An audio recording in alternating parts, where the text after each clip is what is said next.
À l'épicerie, ma belle-fille a dit au vendeur, « Cette vieille femme est la bonne. Ne lui parlez pas. » Mon fils et mon petit-fils ont éclaté de rire. Ils ignoraient que j'étais propriétaire du magasin. Le même jour, j'ai annulé l'héritage. Je suis ravi de vous avoir parmi nous. Suivez mon histoire jusqu'au bout et commentez la ville d'où vous me regardez pour que je puisse voir jusqu'où elle est arrivée. J'aurais dû me douter que quelque chose n'allait pas quand Meadow a insisté pour venir faire les courses avec nous. Ma belle-fille faisait rarement quelque chose qui ne lui profite pas directement, mais elle était là, parfaitement maquillée à 10 heures du matin, ses cheveux bleus relevés en un élégant chignon, son sac à main de créateur serré dans ses mains manucurées. Allez, grand-mère Bessie, a lancé mon petit-fils Jude depuis la banquette arrière du SUV de Blaine. On va manger une glace après les courses. À 70 ans, j'éprouvais encore une joie fulgurante lorsque Jude m'incluait dans leur projet. C'est si rare ces temps-ci. Je me suis installée à l'arrière à côté de lui, mon arthrite rendant le mouvement plus lent que je ne l'aurais souhaité. Meadow m'a jeté un regard irrité à peine dissimulé. « Essaie de ne pas nous mettre dans l'embarras » a-t-elle murmuré.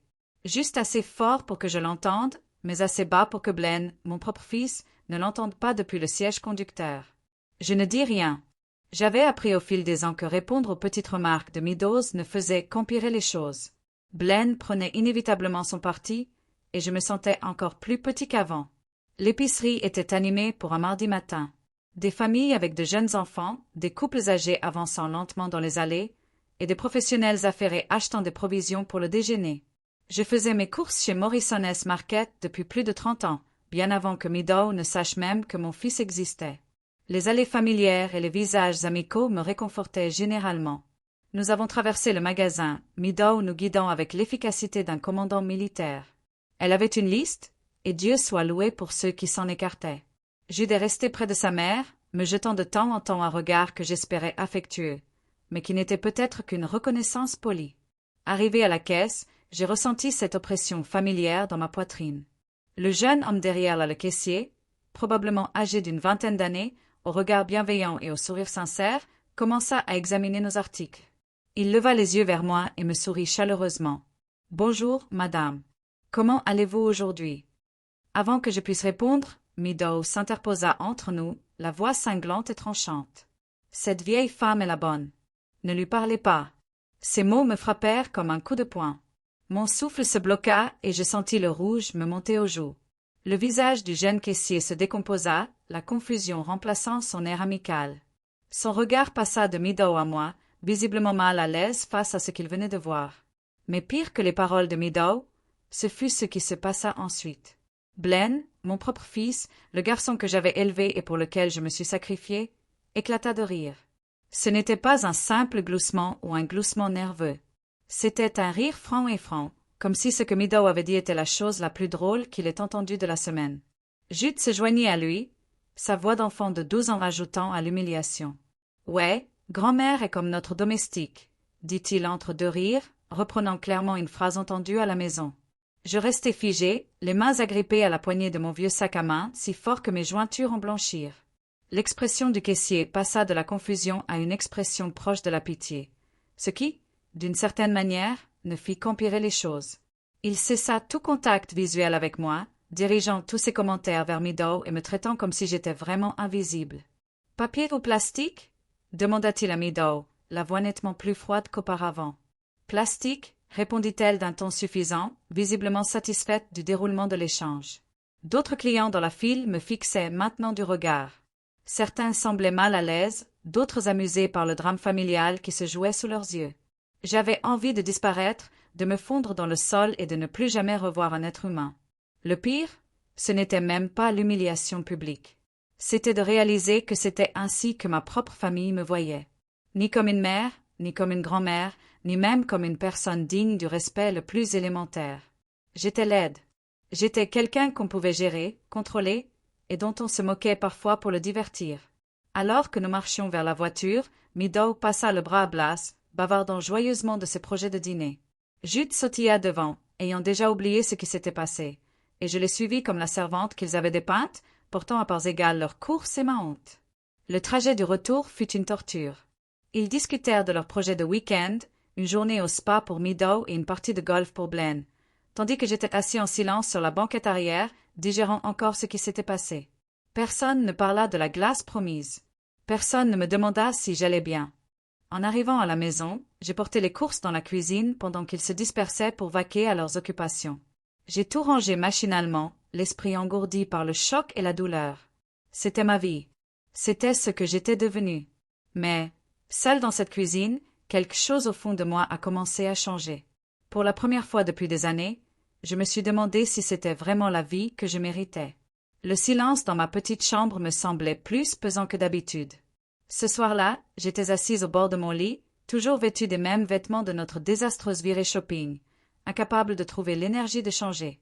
Les événements du marché Morrison tournaient en boucle dans ma tête comme un disque rayé que je ne pouvais éteindre. Cette vieille femme est la bonne. Chaque fois que je me souvenais des paroles de Meadows, elle me blessait davantage. Mais ce n'était pas seulement sa cruauté qui me hantait. C'était le rire de Blaine. Mon propre fils, le bébé que je tenais dans mes bras, l'enfant pour lequel j'avais travaillé à 3 emplois après le départ de son père, avait ri de mon humiliation. J'ai regardé ma chambre, je l'ai vraiment regardée pour la première fois depuis des mois. C'était la plus petite pièce de la maison, à peine assez grande pour un lit simple et une commode. Quand Meadow a emménagé il y a 5 ans, elle m'avait suggéré de prendre cette chambre pour qu'il puisse avoir la suite parentale. C'est plus logique, avait-elle dit avec ce doux sourire qui ne lui atteignait jamais les yeux. Nous avons besoin de plus d'espace pour nos affaires. J'avais accepté, bien sûr. J'avais toujours accepté. C'était plus facile que de se disputer. Plus facile que d'être taxé de difficile ou d'ingrate. Après tout, ils me laissaient vivre chez eux, n'est-ce pas? Du moins, c'est comme ça que Meadow l'a toujours présenté. Même si j'habitais ici depuis 15 ans avant qu'elle ne franchisse la porte, mon reflet dans le petit miroir de l'autre côté de la pièce montrait une femme que je reconnaissais à peine. Quand étais-je devenue si petite? Quand avais-je commencé à me replier sur moi-même, à m'excuser de prendre de la place chez moi? Mes cheveux gris étaient tirés en arrière, le même chignon pratique que je portais depuis des années. Mes vêtements étaient soignés mais vieux, choisis plus pour leur durabilité que pour leur style. Je ressemblais exactement à ce que Meadow m'avait appelé, la bonne. Mais je n'ai pas toujours été comme ça. J'ai fermé les yeux et essayé de me souvenir de la femme que j'étais avant le départ de Frank, avant que Blaine ne grandisse et ne se marie, avant d'apprendre à me rendre invisible pour maintenir la paix. Je dirigeais un petit traiteur depuis cette même cuisine. Rien de sophistiqué, juste des repas faits maison pour les familles du quartier et de petits événements. Mais c'était à moi. J'étais douée, aussi. Les gens me demandaient expressément mon rôti braisé et ma tarte aux pommes. J'avais des habitués qui me réservaient des mois à l'avance pour leurs dîners et réunions de famille. C'était avant que Meadow ne décide que mon entreprise était gênante et inappropriée pour quelqu'un de mon âge. Elle a convaincu Blaine que je devais prendre ma retraite, que laisser des inconnus entrer et sortir de la maison était dangereux. Une à une, elle a trouvé les raisons pour lesquelles je ne pouvais pas accepter de nouveaux clients. Trop de désordre dans la cuisine, trop de bruit, trop de perturbations dans leur vie. Moins d'1 an après son emménagement, mon entreprise avait disparu, et avec elle, mon indépendance et mon sens de l'utilité. Je suis devenue ce qu'elle voulait que je sois, la baby-sitter et la femme de ménage à domicile, logée et nourrie. Mais ce soir-là, assise dans l'obscurité de ma petite chambre, je me suis souvenue d'autre chose. Quelque chose que j'avais presque oublié dans ma routine quotidienne. Cuisiner, faire le ménage et rester à l'écart. J'ai marché jusqu'à mon placard et j'ai écarté les vieux manteaux et robes que je portais rarement. Derrière eux, tout au fond, se trouvait un petit coffre-fort que j'avais installé des années auparavant. Mes mains tremblaient légèrement en entrant la combinaison. Des chiffres qui représentaient la date à laquelle Frank nous avait quittés. Certains auraient pu trouver pénible d'utiliser cette date, mais pour moi, elle représentait la survie. À l'intérieur du coffre se trouvaient des documents dont Meadow et Blaine ignoraient tout. Relevés bancaires, relevés d'investissement, actes de propriété. Après le départ de Frank, j'avais été terrifiée à l'idée de me retrouver à nouveau vulnérable financièrement. Chaque centime que je pouvais économiser grâce à mon entreprise de restauration, chaque petit héritage de parents éloignés, chaque investissement judicieux que j'avais fait au fil des ans, tout était là, soigneusement documenté et s'accumulait tranquillement. J'ai sorti les relevés les plus récents et les ai étudiés à la lumière d'une lampe.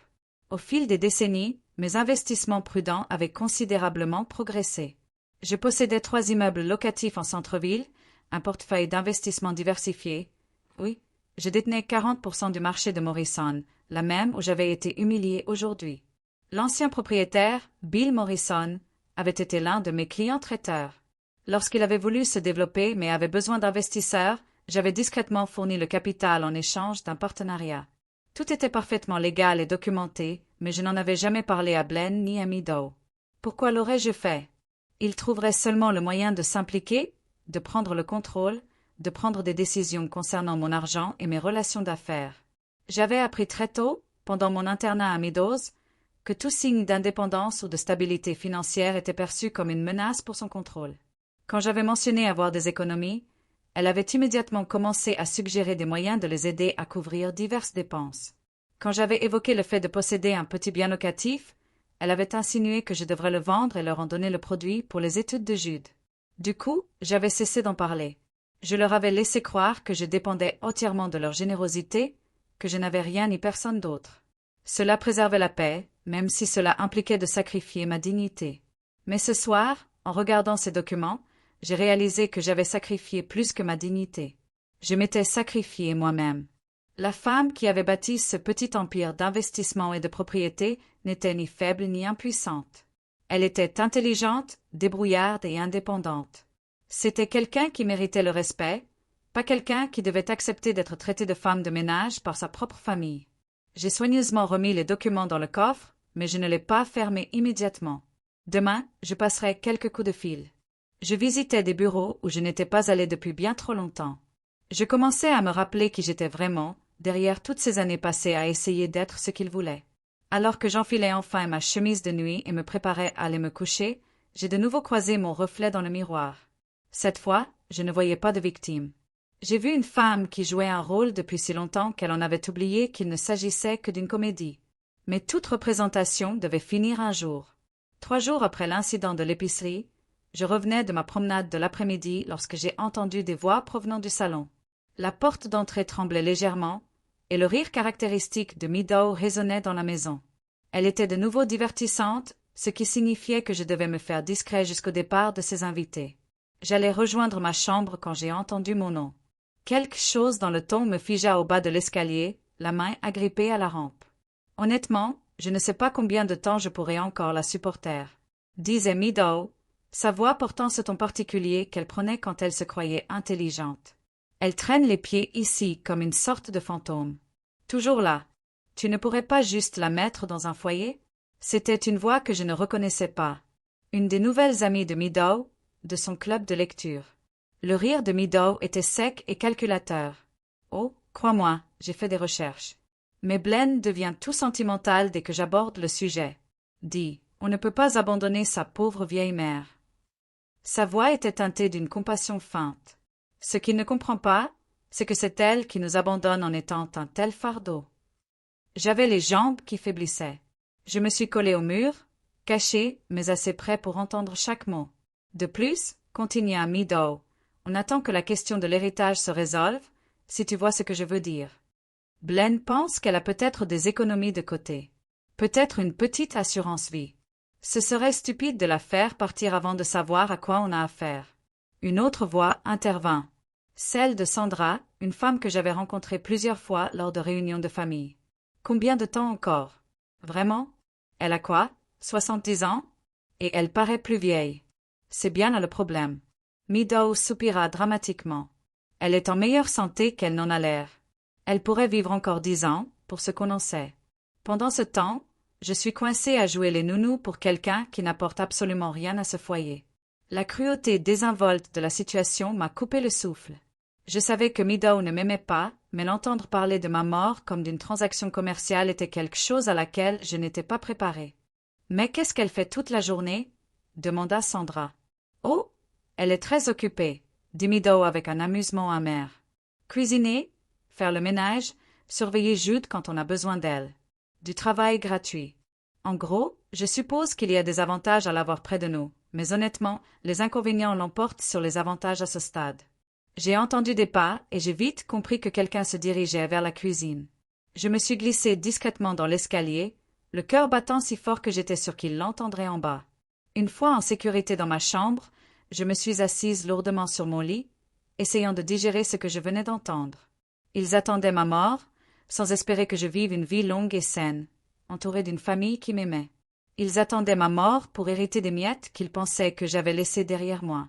Et Blaine, mon fils, était au courant de cette conversation, avait probablement participé à d'autres du même genre. L'homme que j'avais élevé dans la gentillesse et la compassion parlait de mon avenir comme si j'étais une option d'achat d'actions immature. Le pire, c'était qu'il se trompait sur tout, ma situation financière, ma contribution au foyer, ma véritable identité. Il me voyait comme un fardeau, une simple occupante qui prenait de la place en attendant que la nature suive son cours. Ils ignoraient que la vieille femme dont ils étaient si impatients de se débarrasser était en mesure de changer leur vie d'un simple coup de fil. Plus tard dans la soirée, après le départ des amis de Meadow et le retour à la routine habituelle de la maison, j'ai préparé le dîner comme toujours. Blaine a mangé sans lever les yeux de son téléphone, Meadow a picoré sa nourriture en parcourant les réseaux sociaux, et Jude a englouti son repas avant de disparaître à l'étage pour jouer à des jeux vidéo. « Ce poulet est un peu sec », a commenté Meadow sans me regarder. « Peut-être utiliserais-tu moins d'assaisonnement la prochaine fois. » J'ai hoché la tête en silence. Bien que le poulet fût parfaitement moelleux et assaisonné exactement comme je le préparais depuis des décennies, les critiques de Meadow n'avaient rien à voir avec la nourriture, mais plutôt avec une volonté de domination. C'était sa façon de me rappeler ma place dans la hiérarchie. En débarrassant la vaisselle, je les ai écoutés discuter de leur projet de week-end. Une dégustation de vin pour Meadow et ses amis, une partie de pêche. Pour Blaine. Jude resterait avec moi, bien sûr, ce qui signifiait que je passerais mon week-end à divertir un enfant de 12 ans pendant qu'il profitait de leur temps libre. « Maman », dit soudain Blaine, la première fois qu'il s'adressait directement à moi de toute la soirée. Meadow et moi avons parlé de repeindre la maison ce printemps. Il faudra que tu ranges ta chambre pour que les peintres puissent y entrer. Ce n'était pas une demande. C'était une instruction déguisée en information. Bien sûr, j'ai répondu machinalement. Comme tu veux. Meadow sourit de satisfaction, visiblement ravi de mon obéissance. Ça ne devrait pas prendre plus d'un jour ou deux. Tu pourras dormir sur le canapé du sous-sol pendant qu'il travaille. Le canapé du sous-sol était vieux et inconfortable, avec un ressort qui dépassait des coussins. Il le savait, bien sûr. Ce n'était qu'une petite humiliation de plus, un rappel que mon confort n'avait aucune importance. Après qu'ils furent couchés, je me suis assise seule dans la cuisine, les yeux fixés sur la vaisselle propre que je venais de ranger. Pendant des années, je m'étais dit que la famille valait tous les sacrifices. Cet amour signifiait accepter sans se plaindre tout traitement que je recevais. Mais ce que j'avais entendu aujourd'hui n'était pas de l'amour. Ce n'était même pas la décence humaine la plus élémentaire. Je pensais à mes investissements, aux propriétés que je possédais, à l'association au marché Morrison où ils m'avaient humilié. Je pensais aux comptes en banque dont ils ignoraient l'existence, et à l'indépendance que je cachais comme un secret honteux. Peut-être était-il temps d'arrêter de me cacher. Peut-être était-il temps de rappeler à tout le monde, y compris à moi-même, qui était vraiment Bessie sous tous ces prétextes. Peut-être était-il temps de reprendre mon pouvoir. Le lendemain matin, je me suis réveillée avec une lucidité que je n'avais pas ressentie depuis des années. Pendant que Meadow et Blaine faisaient la grasse matinée et que Jude se préparait encore pour l'école, j'ai quitté la maison en silence et parcouru les 6 pâtés de maisons qui me séparaient du centre-ville. Mon premier arrêt fut le marché Morrison. Déambuler dans ces allées familières était différent maintenant. Au lieu de la honte de ma récente humiliation, je ressentais quelque chose de complètement différent. C'était en partie mon magasin. Ses rayons, ses employés, toute cette activité existait en partie grâce à moi. L'investissement et la foi dans la vision de Bill Morrison il y a toutes ces années. J'ai trouvé Bill dans son bureau, derrière le comptoir du service client, penché sur des factures, l'air de ses 68 ans. En me voyant, son visage buriné s'est éclairé d'un sourire sincère. « Bessie, qu'est-ce qui vous amène si tôt ?»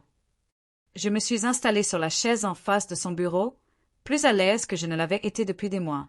Je voulais discuter de notre partenariat. « Bill, ça fait un moment qu'on n'a pas parlé affaires. » Son expression est devenue plus sérieuse. « Tout va bien? Tu as l'air différent. Je pense qu'il est peut-être temps pour moi de jouer un rôle plus actif dans les opérations. » ai-je dit prudemment. J'ai été trop détachée pendant trop longtemps. Bill s'est adossé à sa chaise, m'observant avec intérêt. « À quel genre de rôle actif pensez-vous? » J'aimerais revoir nos politiques de personnel, notamment en ce qui concerne la formation au service client, et je pense qu'il est temps que j'aie un bureau ici, où je puisse superviser les opérations quotidiennes. Nous avons passé l'heure suivante à examiner les finances, à discuter des changements opérationnels et à planifier ma transition d'associé silencieux à entrepreneur actif. Bill était enthousiaste quant à mon implication, avouant qu'il espérait que je prenne davantage de responsabilités à l'approche de la retraite. Il y a autre chose, ai-je dit à la fin de notre entretien. Je devrais peut-être modifier mon testament et mes plans de succession. Pouvez-vous me recommander un avocat spécialisé en planification successorale? Le regard de Bill s'est aiguisé, perspicace. Il me connaissait depuis assez longtemps pour lire entre les lignes. Sarah Mitchell. Elle s'est occupée de tout pour ma famille. Discrète, minutieuse, et elle ne juge personne sur la situation familiale. Je me suis ensuite arrêtée au cabinet de Sarah Mitchell. L'avocate, une femme d'une cinquantaine d'années, était perspicace et m'a écoutée sans interruption pendant que je lui expliquais ma situation. Lorsque j'ai eu fini, elle est restée silencieuse un long moment. « Depuis combien de temps votre famille vous traite-t-elle ainsi » a-t-elle finalement demandé. La situation s'est progressivement aggravée ces 5 dernières années, depuis que ma belle-fille a emménagé. Mais honnêtement, je pense que j'ai favorisé cette situation en ne me défendant pas. Sarah a hoché la tête d'un air pensif. Ce que vous décrivez ressemble à de l'abus financier. Même s'ils ne connaissent pas l'étendue de vos biens, le fait qu'ils prennent des décisions concernant votre situation de vie et vos soins futurs sans votre avis est inquiétant. Elle a sorti un bloc-notes et a commencé à prendre des notes. Commençons par votre testament actuel. Qui sont vos bénéficiaires? Blaine, mon fils, est le bénéficiaire principal. J'ai un legs plus modeste pour mon petit-fils, Jude, et quelques dons de bienfaisance. Et vous voulez changer cela.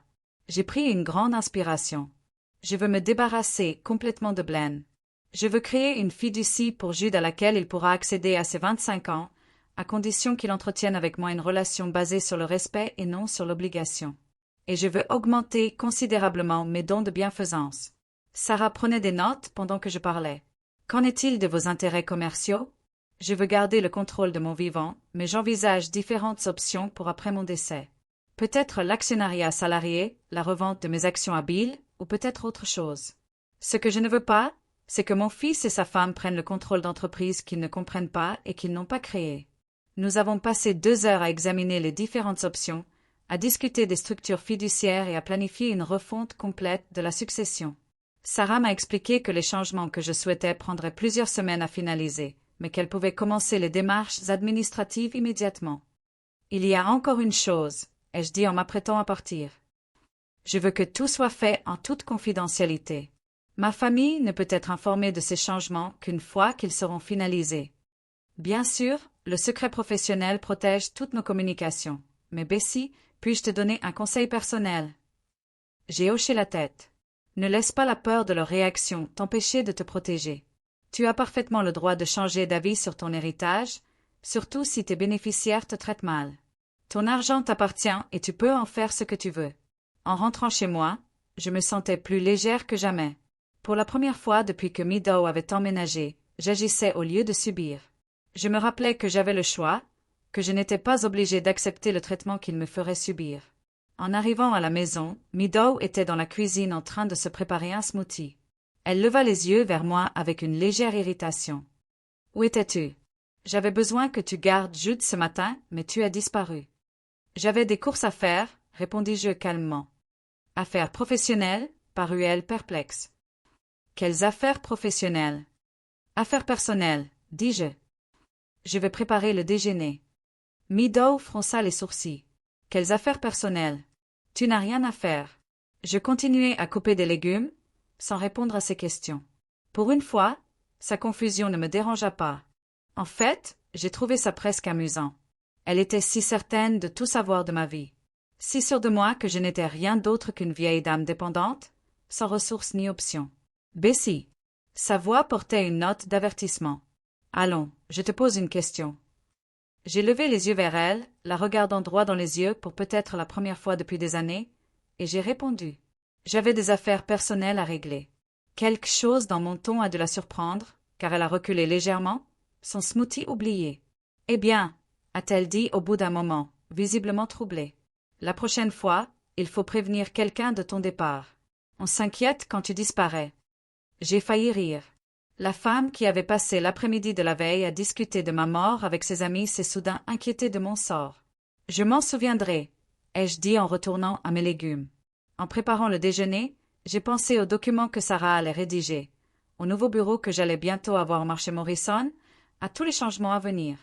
Meadow et Blaine ignoraient que leur monde confortable allait basculer. Mais moi, si. Et pour la première fois depuis des années, j'attendais le lendemain avec impatience. 2 semaines s'étaient écoulées depuis mes visites chez Bill et Sarah, et les papiers étaient enfin prêts. J'avais passé ces journées à observer ma famille d'un œil neuf, à observer leur cruauté désinvolte et leurs suppositions prétentieuses avec un détachement qui m'avait surprise. Chaque commentaire dédaigné, chaque ordre déguisé en demande, chaque instant où ils me traitaient comme une employée ne faisait que renforcer ma détermination. Ce matin-là était différent. Il était lourd, comme l'air avant un orage. J'ai préparé le petit déjeuner comme d'habitude, je l'ai servi sans commentaire, et je les ai regardés manger sans reconnaître mes efforts. Blaine consultait son téléphone. Meadow planifiait sa journée à voix haute, et Jude mangeait rapidement avant de se précipiter pour prendre son bus scolaire.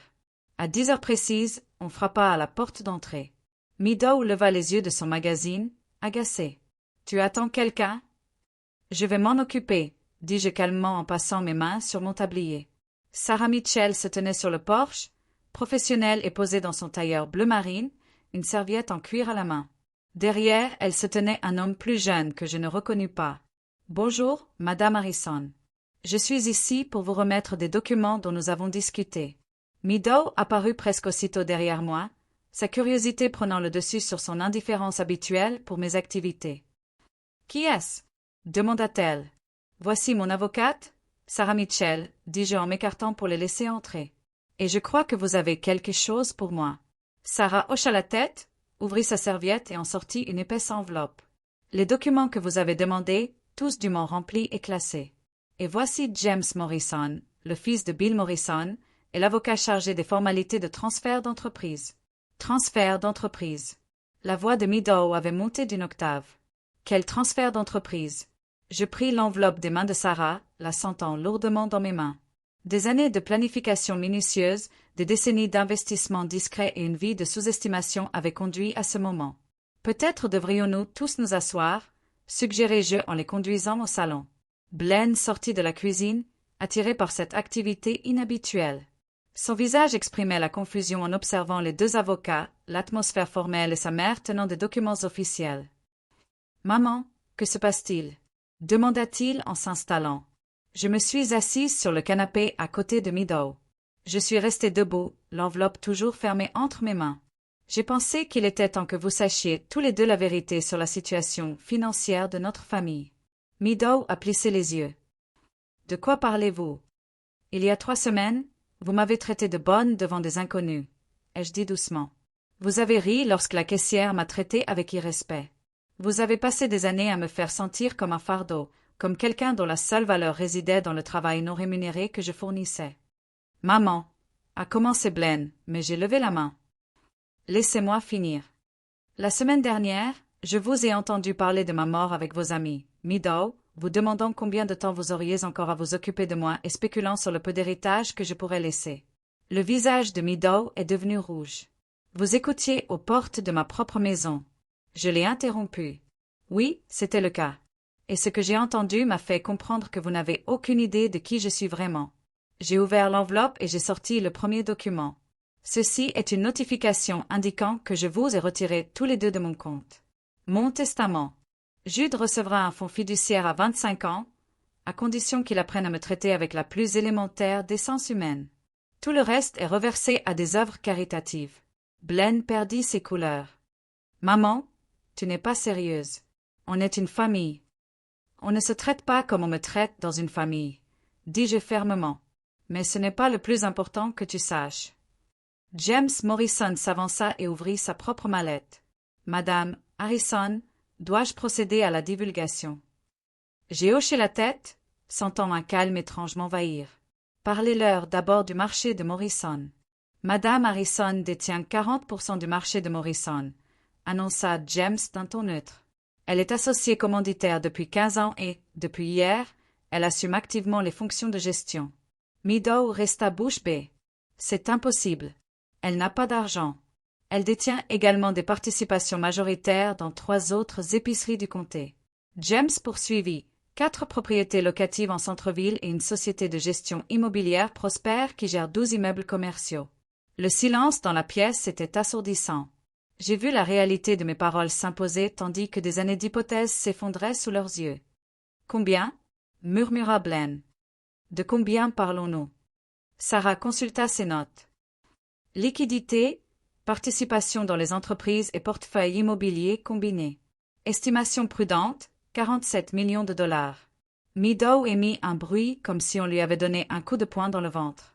Elle agrippa l'accoudoir du canapé, ses ongles parfaitement manucurés s'enfonçant dans le tissu. 47 millions? Répéta-t-elle d'une voix hébétée. Tu as eu 47 millions de dollars pendant tout ce temps.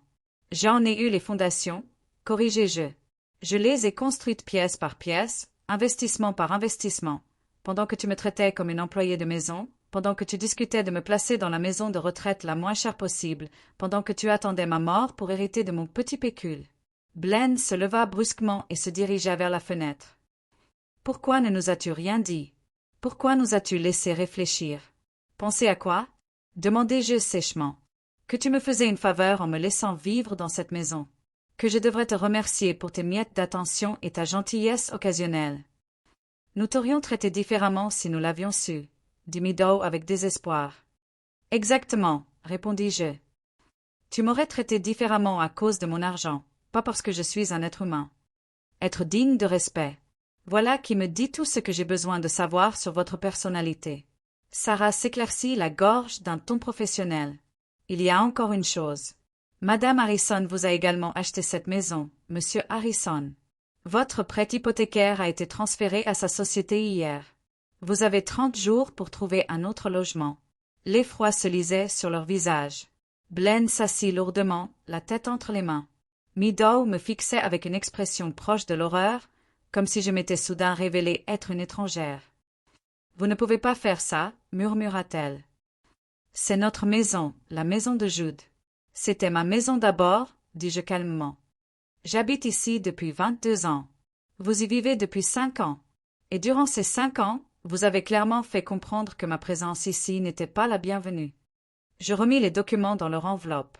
Me sentant plus légère à chaque instant, les avocats s'occuperont de tous les détails. Je logerai dans un hôtel du centre-ville jusqu'à ce que je finalise mes autres arrangements. Alors que je me dirigeais vers l'escalier pour faire mes bagages, les choses changent, m'appela Blaine, la voix brisée. Maman, s'il te plaît. On peut arranger ça. On peut changer. Je m'arrêtai au bas de l'escalier, sans me retourner. J'ai 70 ans, Blaine. Je n'ai plus le temps d'attendre que tu apprennes à m'aimer comme il se doit. 6 mois plus tard, j'étais assis sur la terrasse de ma villa surplombant le lac Cao, regardant le soleil matinal peindre les montagnes italiennes de nuances d'or et de rose. L'expresso dans ma délicate tasse en porcelaine était parfait, préparé par Elena, ma gouvernante, qui me traitait avec un respect naturel dont j'avais presque oublié l'existence. La transition n'avait pas été immédiate. Après avoir quitté la maison de Blaine et Meadow ce jour-là, j'avais passé 3 semaines dans un hôtel du centre-ville pendant que Sarah et son équipe effectuaient un audit complet de mon patrimoine. Le total final avait été stupéfiant, même pour moi, 50 millions de dollars. 50 ans d'investissement prudent, de transactions commerciales discrètes et de croissance composée avaient créé une richesse que je n'avais jamais pleinement calculée. J'avais sous-estimé ma propre réussite. Avec l'aide de Sarah, j'avais liquidé plusieurs biens immobiliers, consolidé mes investissements et structuré mes finances pour vivre à l'étranger. Les épiceries ont été vendues à mes employés grâce à un généreux programme de rachat. Les biens locatifs ont été confiés à une société de gestion avec pour mission de maintenir des loyers abordables pour les familles de travailleurs. Je n'ai gardé que le nécessaire pour une vie confortable, loin de ceux qui m'avaient rabaissé. Choisir l'Italie n'avait pas été difficile. J'avais toujours rêvé de découvrir le monde, mais ces rêves avaient été mis de côté pour des préoccupations plus pratiques. Maintenant, avec du temps et des ressources illimitées, je pouvais enfin vivre la vie que j'avais reportée pendant des décennies. La villa était parfaite, sans ostentation, mais élégante. 3 chambres, chacune avec des portes-fenêtres ouvrant sur des jardins qui s'étendaient jusqu'au lac. Une bibliothèque remplie de livres que j'avais le temps de lire. Une cuisine où je cuisinais par plaisir, non parce qu'on s'y attendait. Elena frappa doucement à la porte de la terrasse, tenant le téléphone sans fil. Sonora Bessie, un appel d'Amérique, un jeune homme nommé Jude. Mon petit-fils appelait chaque semaine depuis mon départ. D'abord furieux et confus, puis de plus en plus pensif au fil du temps. Nos conversations avaient évolué, passant des accusations à la curiosité, puis à une compréhension presque complète. Grand-mère? Sa voix était plus grave maintenant, changeant avec l'adolescence. Comment vas-tu? Je vais bien, ma chérie. Comment vont les choses à la maison? Il y eut un silence. Différent. Maman et papa divorcent. Maman a déménagé le mois dernier. Je n'étais pas surprise. Sans le fantasme d'un héritage substantiel pour les unir, leur mariage était sans fondement. Meadow était probablement passé à autre chose pour trouver une autre cible à ses manipulations. « Tu vas bien? » demandai-je doucement. « Ouais, je crois. Papa te demande souvent de tes nouvelles. Il veut t'appeler. Et toi? Qu'en penses-tu? » Un autre silence, plus long cette fois. Je crois qu'il comprend enfin qu'il a vraiment tout gâché, mais je crois aussi qu'il regrette seulement d'avoir découvert ton argent. La sagesse de ses paroles m'a surprise. À 13 ans, Jude développait une intelligence émotionnelle que ses parents n'avaient jamais possédée. « Et toi? » ai-je demandé. « Tu es désolé pour l'argent ou pour la façon dont on s'est traité? »« Je suis désolé de t'avoir ri au nez ce jour-là au magasin, » a-t-il dit doucement.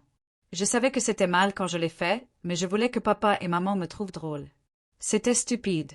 Ma gorge s'est serrée d'émotion. Merci de dire ça. Ça compte plus pour moi que tu ne le penses. Grand-mère, est-ce que je pourrais venir te voir un de ces jours? Pas pour l'argent ou quoi que ce soit, juste parce que tu me manques. J'ai souri en regardant le lac immaculé où une petite barque fendait le calme matinal. J'adorais ça, mais seulement quand on sera assez grand pour voyager seul, et seulement si on veut venir pour les bonnes raisons. Moi, oui. Je veux voir où tu vis maintenant. Papa m'a montré des photos en ligne. C'est magnifique. Après avoir accroché, je me suis assis tranquillement, plongé dans mes pensées. Jude était la seule bonne chose qui soit ressortie de mes années avec Blaine et Meadow. Il était assez jeune pour apprendre, grandir, devenir meilleur que ses parents. Peut-être y avait-il de l'espoir pour qu'au moins une relation soit sauvée des décombres. Blaine avait essayé d'appeler à plusieurs reprises, mais j'avais refusé de répondre à ses appels. Ces messages transmis par Jude étaient des variations sur le même thème. Il était désolé. Il avait changé. Il voulait arranger les choses. Mais j'avais déjà entendu des promesses similaires, généralement quand il avait besoin de quelque chose. Cette fois, le besoin était juste plus grand. Elena réapparut, cette fois avec un plateau en argent rempli de fruits frais et le courrier du matin. Parmi les lettres, il y en avait une à l'écriture familière. L'écriture en boucle de Meadow était reconnaissable. J'ai failli le jeter sans l'ouvrir, mais la curiosité l'a emporté. À l'intérieur, 3 pages alternaient menaces et supplications. Elle exigeait que je l'aide à payer ses frais de divorce. Elle a menacé de m'empêcher de voir Jude. Elle a promis de changer si je reconsidérais mon testament. Elle m'accusait d'avoir détruit leur famille par méchanceté. J'ai plié la lettre avec soin et l'ai portée jusqu'à la cheminée en pierre de mon salon. Les flammes l'ont rapidement consumée, ne laissant que des cendres et une légère odeur de fumée. Certains ponts n'étaient pas destinés à être reconstruits. Cet après-midi-là, j'ai traversé le marché du village, pratiquant mon vocabulaire italien naissant avec les vendeurs qui étaient devenus mes amis. Sonora Martinez, qui vendait les plus belles fleurs que j'ai jamais vues, a insisté pour m'offrir des roses supplémentaires pour ma table à manger. Jep, le boulanger, gardait les meilleurs pains pour mes visites hebdomadaires. Ces gens ignoraient tout de mon argent ou de mon passé. Ils appréciaient simplement ma compagnie, et j'appréciais la leur. C'était ça, une famille, chaleureuse, accueillante, sans arrière-pensée ni ressentiments inexprimés. Ce soir-là, j'ai appelé mon conseiller financier à New York pour discuter de mes dernières contributions caritatives, une fondation pour les personnes âgées victimes de négligence familiale, des bourses pour les mères célibataires qui créent leur entreprise, un fonds pour aider les personnes à sortir de situations familiales toxiques. Mon argent servait enfin à quelque chose de significatif, quelque chose qui reflétait mes valeurs plutôt que de soutenir des gens qui n'avaient jamais appris à m'apprécier. Alors que le soleil se couchait sur le lac Kao, teintant le ciel d'orange et de violets éclatants, j'ai levé mon verre de vin pour un toast discret aux secondes chances, à l'indépendance tardive et à l'acte radical de se choisir soi-même quand personne d'autre ne le fera. J'avais 70 ans et ma vraie vie ne faisait que commencer. La femme qu'on appelait la femme de ménage dans une épicerie 6 mois plus tôt vivait désormais comme la reine qu'elle avait toujours été intérieurement. Et le meilleur dans tout ça, c'est que ce n'était que le début de mon histoire, pas la fin. Maintenant, je suis curieuse de savoir qui vous a écouté. Que feriez-vous à ma place? Avez-vous déjà vécu une expérience similaire? Laissez un commentaire ci-dessous. En attendant, je vous laisse sur l'écran final 2 autres histoires qui sont des incontournables de la chaîne et qui vous surprendront certainement. Merci d'avoir suivi jusqu'ici.